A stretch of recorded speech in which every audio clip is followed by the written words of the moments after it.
my name is Haley Hall, and I interviewed a construction worker a few weeks ago by the name of Steven Johnson. During this interview, I was able to ask him several questions regarding his occupation. Some of those questions were about what he does on a daily basis and if he's ever experienced any accidents. So during this interview, I learned some different tasks that a construction worker may come across. For instance, Steven has to go in and he cleans up. Some days he has to roof, and other days he is going to work on walls or he may work on ceilings. He never really knows. He said it always varies and it's always different.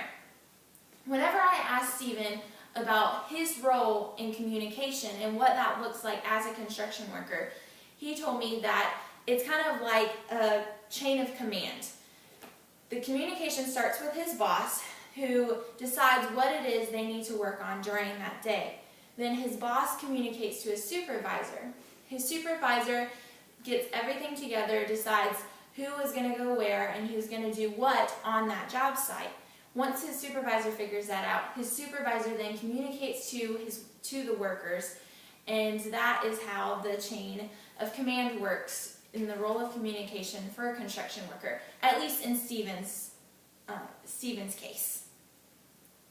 After Steven shared with me about a particular incident that he had faced on his job site, I was a little taken back about how often maybe a construction worker may come in contact with an accident or how something like that might happen. Steven informed me of the head injury that he experienced a few months back while he was working on the field.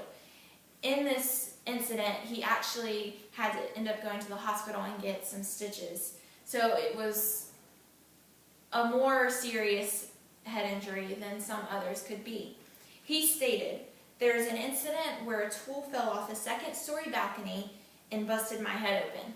So after hearing this, in the video you could see I was a little shocked that that would happen, and maybe the fact, why wasn't he wearing a helmet?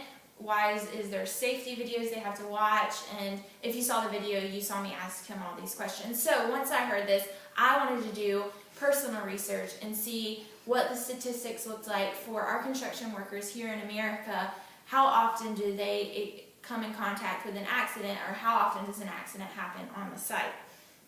So I looked up on the internet, and it says that OSHA states 4,405 workers were killed on the job in 2013. Well, when I first saw that number, I was thinking that's a really large number for that many construction workers to be hurt a year.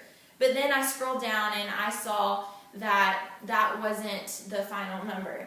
They then go on to talk about, out of that total number, the 4,405, out of that number, only 17% are harmed and were involved in a fatal work injury. So even though it's a little bit less, it still scares me at the thought of construction workers die every year. There's a fatal injury that they come in contact with, and it could possibly lead to death. So accidents occur way more often than I had ever imagined. That is one thing that I really learned with this interview with Mr. Johnson. One thing that I had never really had thought about. I just thought they went to work, they did their job, and then they came home. I would have never thought, a hammer hitting them on the head, a board falling on their hand, whatever it is, I would have never thought about accidents. So that is definitely something that was brought to my attention, and I learned a great information about. Now with this information, if you know a construction worker, you too have a little more information and insight on what it is that they do on a daily basis. So I hope you have enjoyed this speech.